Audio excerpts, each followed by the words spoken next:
Okay, that's good. So if you need to tighten the straps, you can pull these a little bit tighter here, or the ones that are behind your neck, you can pull those tighter and like that, and just adjust it that way. So it looks like you have a pretty good fit, and that's the starting point. So you will go in to SafeWorks today, and they will check to make sure there's no air moving in and out of the mask.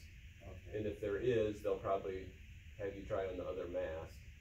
And then they will also check your lung function, because you don't want to be wearing a respirator if you have incapacitated lung function.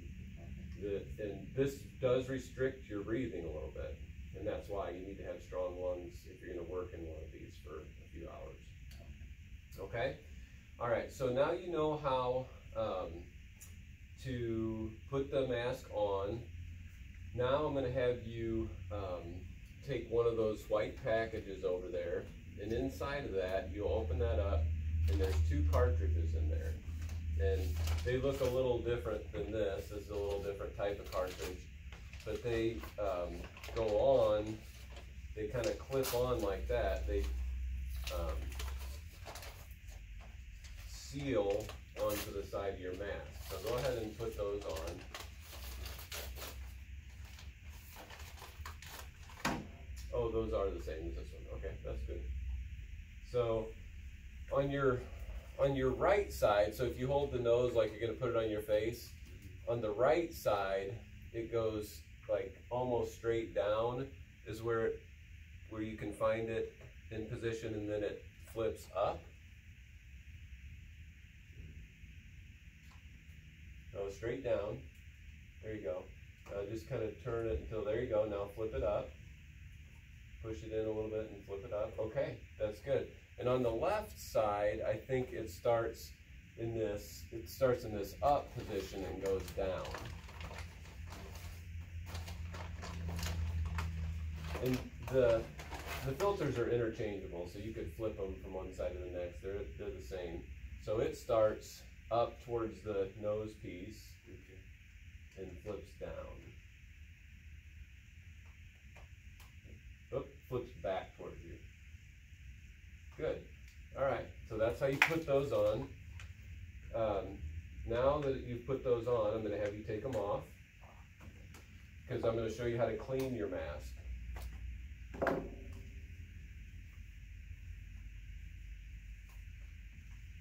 Okay, so for cleaning your mask, this front piece is just a kind of a holder, and it will come off. It's kind of hard to take it off.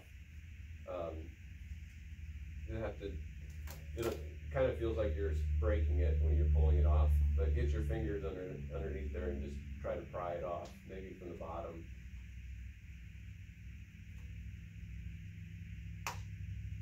There you go. All right, so that comes, does it come off at the top too? I think it clips off at the top too. There you go. Okay, so now you've got the face fitting piece. And inside that, you will have 3 flaps. So like on mine, it's got this little flap right here. You have one of those on the inside? Can you see that? It's just this little circle in there. You just touch it, it should move a little bit. Okay. So those come out, and you can actually wash those. You shouldn't have to do that too often, but you can if you need to. Okay. And then mine also has this one on the front that comes out. Do you have that? Can you pull the front piece out? Let me come around to the outside and see if you can pull that out.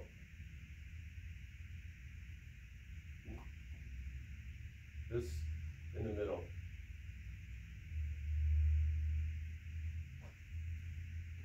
Does that come out?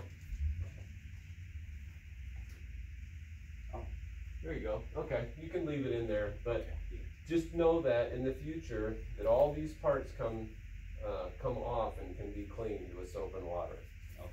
All right, so let's put put yours back together, and I will show you how to wash it. So the first thing that you need to do, so this is assuming that you've worked in a place that's infected or there's, I mean, these are designed for a lot of things, for asbestos or anything that you want to keep out of your lungs. So every time you use one of these in a contaminated environment, whether it be dust or asbestos or COVID-19, you want to clean it afterwards, right? Because you don't want to put on an infected mask. Now the outside would have somebody else's germs on it, and the inside is going to have your germs on it. So you're mostly worried about the outside, which is other people's germs. So I'm taking the Clorox wipe, wiping the outside, and I'm doing this kind of fast. So don't, you would want to take your time, and then you would use a separate cloth to do the inside. I've cleaned my mask like 16 times in a demonstration, so I'm not worried about it. But you would use a separate cloth for the outside and the inside. Then you're going to wipe off the outside of your filters. Okay? Now, would you want to put this back on your face now? Should I give it a little time? So you don't want to. So Clorox will be harsh on your skin. So you don't want to just disinfect it with a Clorox wipe. After you disinfect it with a Clorox wipe, you want to wipe it down with just plain old soap and water. So that's what I've prepared here in this bucket. I've got some Dawn and some water. So now I'm going to clean the Clorox off so that when I put this back on my face, it doesn't have Clorox on it. Okay, it's just got soap and water. So now it's disinfected and it's clean and it's ready to use again. Now you have a bag there, and there's a reason you have a bag that your respirator came in, and that it's a Ziploc. What do you think that reason is? To keep the outside germs or whatever from entering. Exactly. So I don't want to put my mask back into a sealed bag wet. So I'm going to put it back together, and I might let it air dry for a minute and then stick it back in my bag and not seal it, because I don't want the moisture sitting in there inside the bag. So then with your mask, once you get it fitted, you get the right fit, you're going to want to write your name on your mask and on your bag. You don't want to use anybody else's respirator, right? Right. Okay. So you'll stick it in your bag with your bag open. You can seal it later when you know it's dried out. And you're going to keep it in a place that only you have access to. So your personal car, your home, don't leave it laying around here in the shop. This is your mask, okay? You're not going to share it. All right, we did the cartridges, cleaning process. Okay, now we're going to talk about how we're going to do the COVID-19 cleanup process. And that's why you have a respirator. Now, the CDC and the EPA do not require us to wear respirators. They're okay with us just wearing a regular disposable mask. We at ESS, we're taking it a step further. We want to protect you. So we are doing the whole respirator thing, because that's a level way beyond using just a mask. It really will not allow any air into your nose or mouth that doesn't go through the filter. Okay, so that's a good thing. So we have two products that we're going to use in the cleanup process. We have Virex 2, which is an EPA registered disinfectant for the COVID-19. And we have Oxiver, which is also an EPA registered disinfectant for the COVID-19. Do you know the big difference between these two?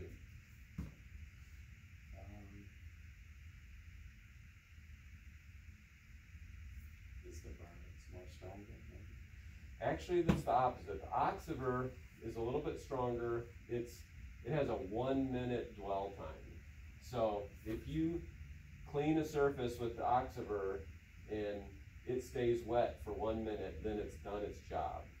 The Virex, on the other hand, has a 10-minute dwell time.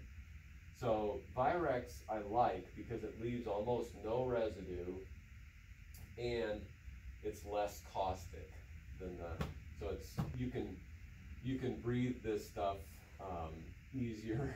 You don't want to breathe it, that's why you're having the respirator, but if you do happen to breathe it, this is less caustic than this. Oh. So the Oxiver we're reserving for things like wiping down keyboards and those personal items that we have to be more careful with. We want to make sure that we get the dwell time on. The Virex we're using more for spray down, you know, doing large areas with, okay? And making sure it stays wet for 10 minutes. So the Oxiver comes in the wipes, or it comes in the spray bottle. This comes in the RTD dilution control center, so we can fill spray bottles. Or as you see over here, I have filled a backpack sprayer. And if we're doing a good sized job, we'll be using the backpack sprayers. It has a special tip on it so that it spreads the product out evenly. All right, so next I have this, would you put your face mask back on, please? And so this is our protocol for doing an actual cleanup. So a customer has called us. They said we have a suspected or confirmed case of COVID in our building. They've called us in to clean it up. So here's the process that we're gonna go through. First of all, we're gonna check with the health department to see if they have a protocol for cleaning up that building. Chances are, as there's the number of cases increase in Champaign County, that they're not gonna be on the, they're not gonna have something ready for us. So we've tried to exceed everything here that we think they're gonna ask for. So first of all, we're gonna contact our ESS Human Resources so that we can notify any employees that have been in that building. Next, we're gonna ask the customer to let the building rest for 24 hours. All that means is, if at 8 o'clock on Tuesday morning, they found out that they had a COVID positive person in the building and they left at 8 o'clock, we're gonna wait 24 hours before we go in. The reason for that is so that any airborne particles will settle out. So then we're dealing only with surfaces. We're not worrying about stuff in the air, okay? So we're gonna meet the customer. We're gonna find out which areas the person may have infected or touched, what areas they used. We're gonna find if they wanna clean other areas too. And we're gonna locate a safe area for ESS as a staging area. So maybe a supply closet or a break room or a bathroom or something. Someplace that we know that the infected person was not using, that we can go in and we can put on our Tyvek suits and our PPE and our gloves, and we can take them off and know that this is a safe place. We can fill our spray bottles and those types of things. All right, so we're gonna determine the areas that need to be cleaned or disinfected. We're gonna submit an estimate to the customer, and we're gonna prepare our tools and equipment. And this is our initial list of the things that we expect to need. A backpack sprayer, a fogger, or electrostatic sprayer, that's the black piece of equipment there. Disinfectant, Virex 2 and Oxiver, personal protective equipment, microfiber cloths, mop heads, handles, mop bucket, floor cleaner, spray bottles with disinfectant, protein backpack vacuum, disposable alcohol wipes for electronic equipment or Oxiver wipes, trash barrel, 50-gallon trash can liners, carpet extraction equipment if we've determined that the customer wants to extract their carpet. So next we're going to put on our personal protective equipment. What the CDC requires is that you wear some type of gown, okay? We're taking that a step further and saying if there's a confirmed case, we're going to actually wear Tyvek suits. So it's a coverall top to bottom, you'll have booties on, you'll have your respirator on, you'll have your goggles on, and you'll be protected, okay? All right, so Nitrile gloves, disposable lab coat or Tyvek suit, half face respirator, that's what that is, or N95 mask, eye protection, and that's the full PPE required. So then we're going to go about cleaning and disinfecting the building. Now, remember that with any type of disinfection, you can't disinfect a dirty surface.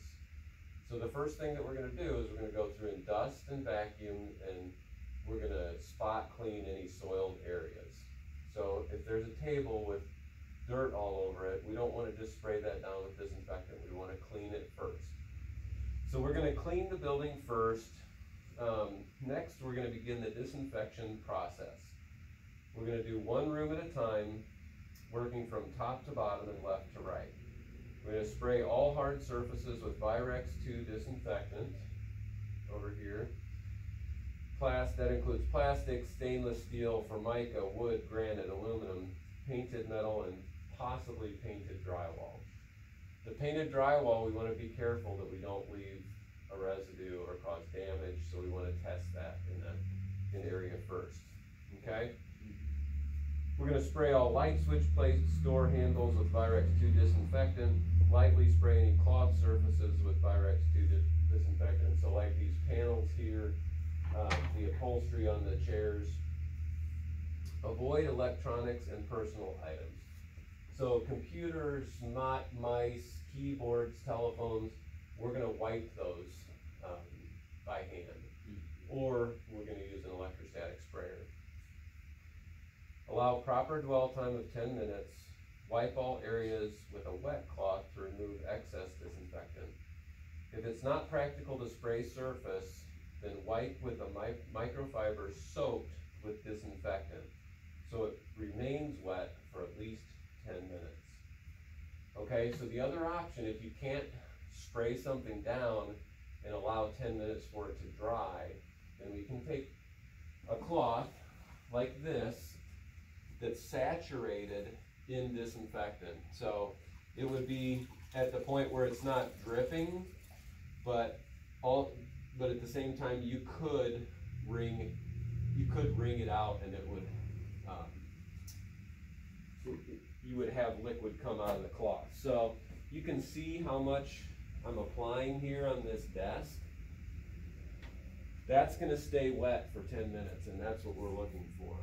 If I had a cloth that was wrung out like this, I would wipe a surface, and that's going to dry much more quickly. Too fast for the disinfectant to do its job.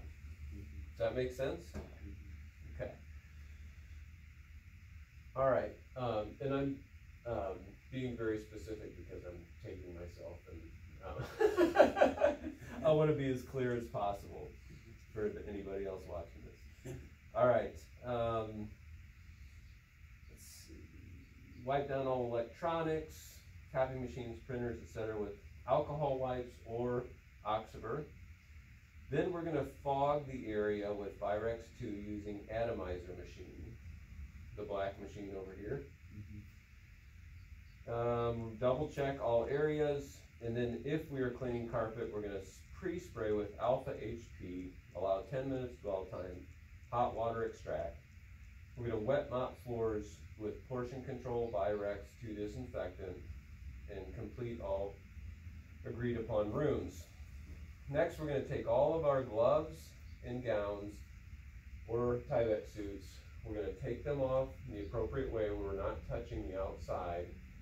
We're going to fold them so that the outside is in, like the lab coat. We want the outside on the in, so we're not touching the outside anymore.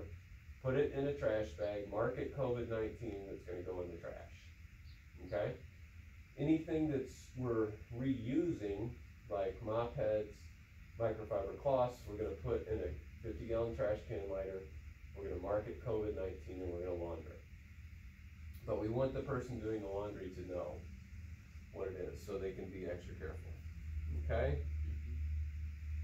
We're going to clean and disinfect our respirators and our other equipment, our vacuum, our mop bucket's gonna wipe those down with disinfectant, or spray them down with disinfectant, allowing dwell time. And when you're done with the job, when you go home, you're gonna wanna take off your shoes outside or at the doorstep, leave them outside,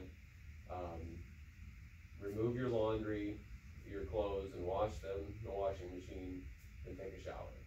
And these are all precautions that are not necessarily required by the CDC, but we're saying it's a good idea to do this, okay? We just want to be extra cautious. We don't want anybody getting sick. All right, so I'm going to show you how we're using these sprayers. And actually, I'm going to ask you to go ahead and put on your respirator, and with the filters on it.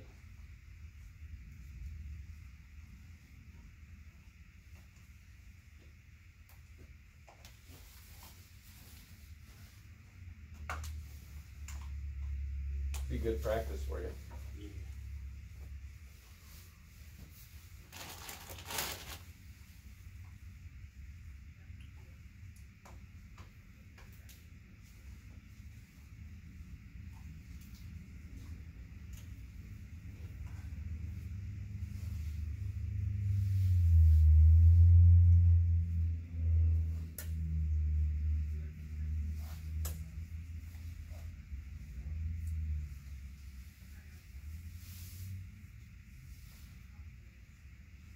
Yep, pull those tight and then take it around.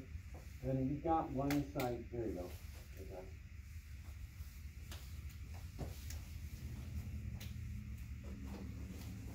Alright, so this is just a standard backpack sprayer that I have filled with Virex 2, and I've been practicing with this for several weeks, and I put special spray tips on this. So that I know what I'm getting. And I just want you to notice, Dantes, that this table that I wiped with the saturated cloth is still wet. And so we're getting our 10 minutes of dwell time. And the table that I wiped over there is dry. So we didn't get the 10 minutes of dwell time. Okay, so we got our backpack sprayer. Let's charge it up. And we're gonna, when we spray things down, we're gonna stay approximately 2 to 3 feet away. Because again, we don't want to cause damage, but we want to leave enough material on there that it takes a while to dry. So you can see as I spray this table that I'm completely wetting the table, and 10 minutes later, that should be just starting to dry. We can do partitions like this. Just don't spend too long. You want to spray as evenly as possible. You'll be tempted to spray too much on there. Okay. With the walls, so this painted wall I've tested. I know that it's going to handle this pretty well. It's not going to leave marks on the walls unless you spray it so thick that it starts to drip down the wall. Okay? So the walls, we're going to go top to bottom in an even pattern about like that. And then we're going to go kind of like you're painting.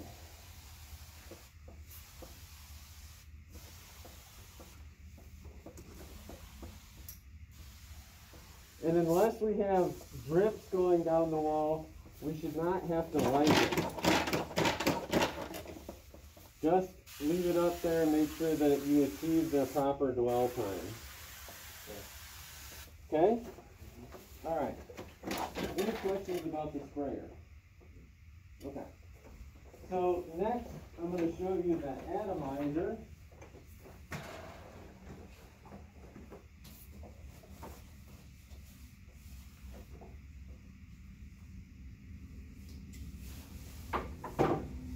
The atomizer or a low volume, high velocity sprayer that if used appropriately, it will allow the disinfectant particles to gather around things like keyboards without damaging electronics. And it will encompass a whole room. So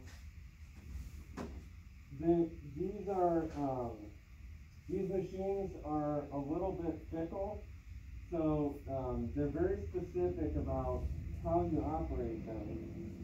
So there's a valve up here that's a shut-off valve. Now they want to make sure that the shut-off valve is all the way closed, just like a water faucet. Turn it all the way to the right, and then we turn it on and open it up. Now when we shut it down, we want to do the process in reverse. So we want to shut down the valve, turn off the pump, and then place it on this holder here. The reason for that is we don't want any liquid from this hose going back in on top of the motor, because it will ruin the motor. Obviously it will rust if it gets wet. Okay? Alright, you ready for this? Here we go.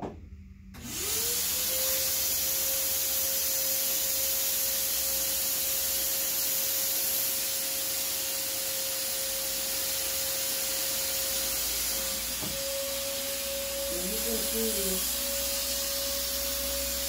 that I'm applying very fine mist.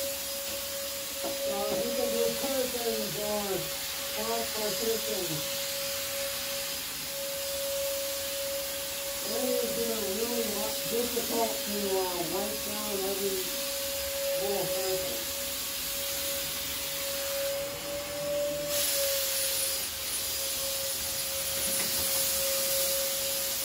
Alright, so I'm done. I shut off the valve.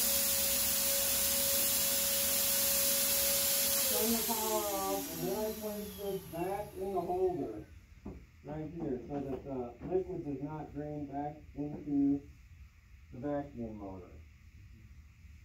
And that is the end of our training session. Do you have any questions, Dantes? No. Excellent. I must have done a perfect job then.